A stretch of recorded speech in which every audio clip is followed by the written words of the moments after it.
Olá amigos do canal Admin de Redes. No vídeo de hoje eu vou mostrar rapidamente como instalar o Hyper-V no Windows Client, no Windows 11. É muito bom para laboratórios, para estudos, para quando você precisa ter uma máquina virtual, Windows ou Linux, para testar aquela ferramenta, antes de entrar em produção. Então, um ambiente isolado, tá com uma certa dúvida sobre a licitude da ferramenta, do que você baixou, então ter aí um ambiente virtual para que você não comprometa o seu sistema operacional principal. Então é uma questão de segurança. Então, buscando a instalação aqui no canal oficial da Microsoft, basta pesquisar aí no Google por instalar Hyper-V.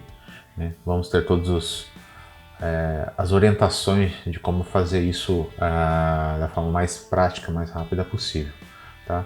Então a gente tem aí algumas verificações a fazer, alguns requisitos mínimos de detalhes para instalar. Então a gente precisa ter o Windows 10 ou o Windows 11 Pro, tá? Ou Enterprise. A versão Home não tem a funcionalidade, não tem a ferramenta para instalar, então não conseguimos rodar. Então para isso a gente teria que usar um VirtualBox da vida.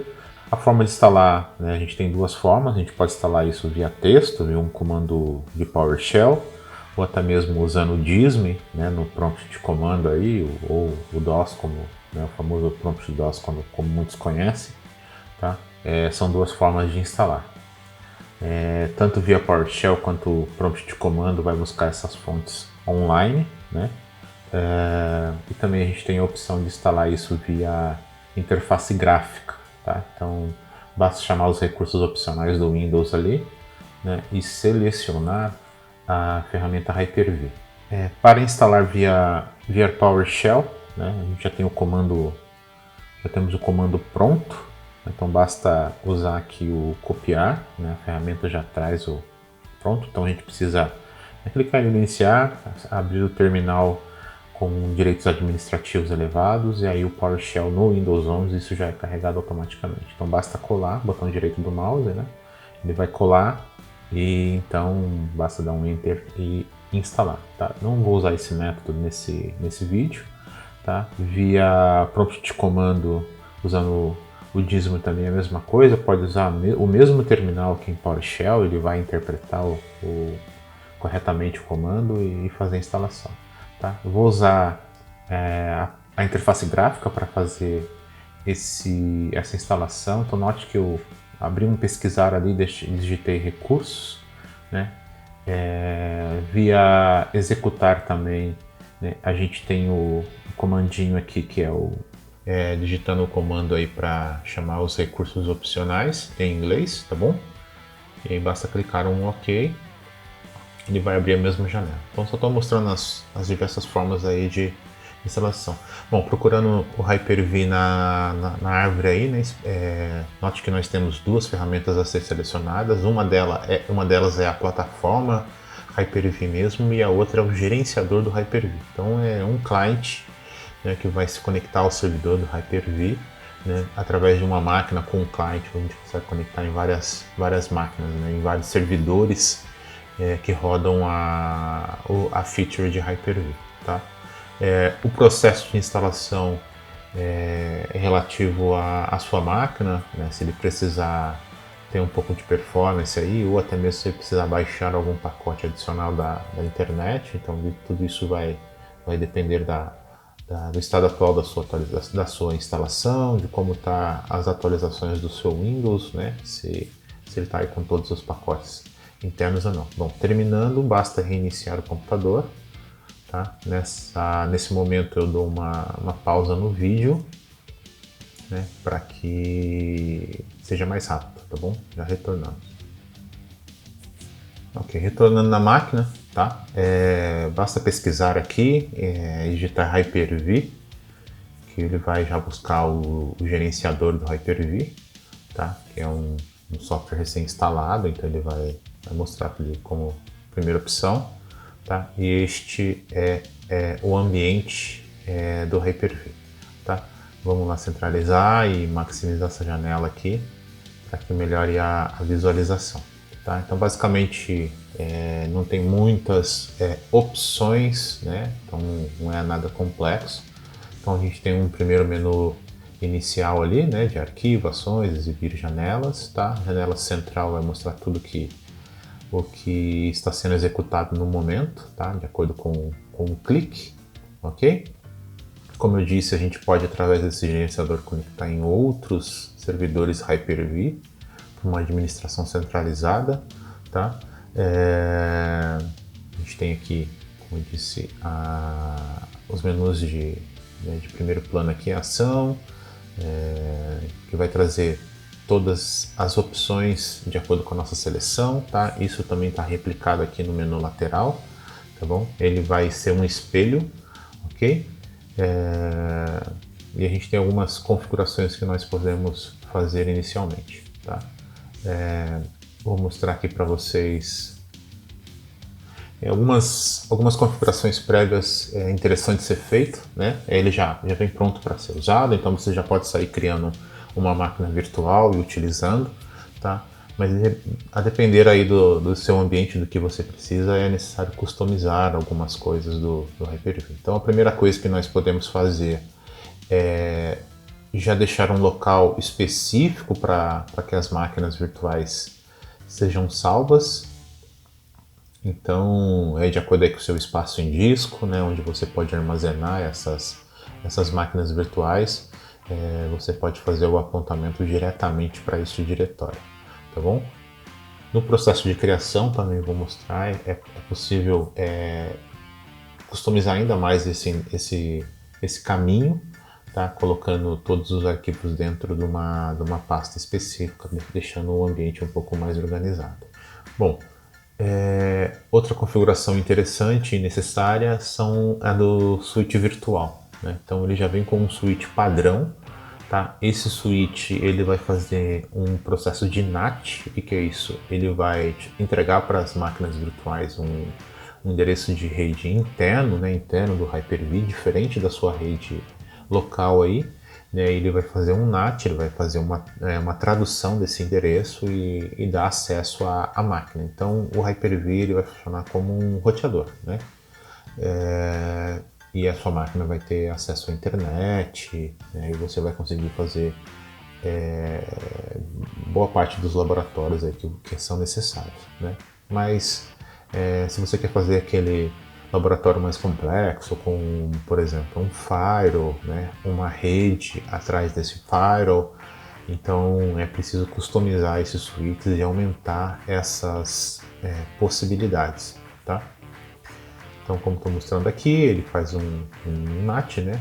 Network Address Translation, tá? Então a gente precisa criar aí outros switches virtuais, né? Nós temos aí a opção de criar switches externos, internos e particulares. Bom, o externo ele vai conectar isso diretamente à sua rede, tá? Então é como se fosse uma máquina presente na sua rede mesmo, tá? Ele vai te dar realmente acesso externo ao Hyper-V, tá? A gente tem a segunda opção de acesso interno, tá? Essa opção vai trazer aí uma comunicação do seu host Hyper-V, né, com a VM, tá? Ela não vai ter acesso diretamente a externo, né? Então, o próprio nome não já disse. Então, isso para aquele ambiente aí de firewall já é bastante interessante. Ou seja, sua máquina ainda vai conseguir conectar diretamente na VM, tá? Mas essa VM não vai ter acesso à sua rede externa. E por fim, nós temos a opção do particular, tá? O particular, ele realmente vai isolar essa máquina internamente, tá? Então nem o seu host físico, tá? Ele vai conseguir ter acesso a essa máquina interna, tá? Então é para ambientes mais complexos aí, né? Onde você tem que simular, por exemplo, acessos, VPNs, etc. Seja o cenário mais interessante aí, né? Para testar mesmo a fundo e trazer o máximo de realidade nesses processos, tá? Então eu vou criar aqui alguns switches virtuais, tá? Só para exemplificar como é que é. Então estou criando a primeira rede externa, tá? Então vou dar um nome aqui, né? O mais descritivo possível, tá? Isso é muito importante nesses ambientes, que seja, né, você ao bater o olho você já entenda o que está acontecendo, nada de nomenclaturas talvez muito ruins, tá? Isso aqui, né, quando você cria o externo, somente o externo ele faz um corte aí no seu acesso temporário, tá? Então eu dei o OK aqui e essa minha conexão com essa máquina vai cair.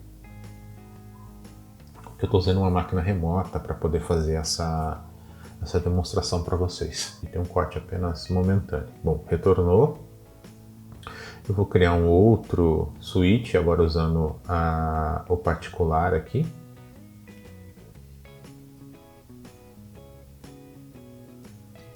Tá? Tô colocando aqui como uma rede interna. Tá? Ela vai ser uma rede privada.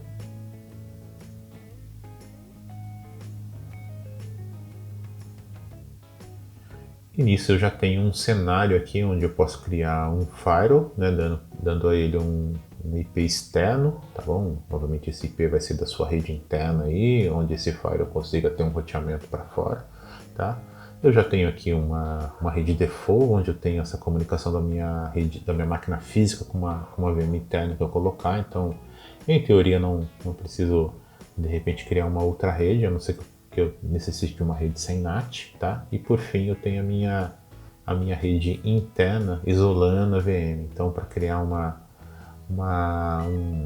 um ambiente de firewall aqui isso já está propício, tá? Bom, eu tenho outras ferramentas como conectar essa máquina diretamente a uma storage, eu posso editar discos, eu posso parar o serviço, remover o servidor, né? Não existe, como eu disse, não existe tantas opções, tá?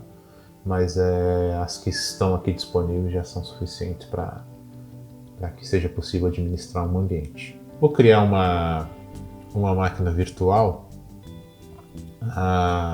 O foco aqui era a instalação, né, do Hyper-V. Esse vídeo aqui faz parte de uma série que eu tô criando, mas eu vou demonstrar aqui como criar uma máquina virtual, né? Então eu tenho aqui um wizard, né, onde vai me entregar passo a passo o que eu preciso fazer, eu consigo navegar por ele livremente, tá? Então basicamente eu preciso dar um nome para minha máquina virtual. Lá no início eu mostrei como customizar o caminho padrão de instalação, mas nesse processo aqui você consegue customizar um pouco mais e entregar essa máquina numa pasta específica, tá? Então de repente você consegue organizar melhor onde vão ficar suas máquinas virtuais, tá? Então basta você criar uma pasta aí no seu Windows Explorer, tá? E direcionar a instalação, né, o salvar dos arquivos diretamente para essa pasta. O próximo passo eu vou escolher a geração da máquina, geração 1 ou geração 2, tudo isso tem a ver com a plataforma que você está instalando, se ela tem um boot seguro, se ela não tem boot seguro, tá? Máquinas de geração 1 vão instalar HDs VHD, né, que são HDs de geração anterior, mais lentos, a segunda geração de VHDX, tá? Dando um adicionar aqui, eu vou escolher a quantidade de memória e se eu posso usar memória dinâmica ou não, tá? Indo um pouco mais além, eu tenho as redes virtuais, né? Todas aquelas redes que eu criei no início, tá? E no penúltimo passo eu tenho a escolha do disco, tá? E a escolha da minha fonte de instalação, a minha ISO.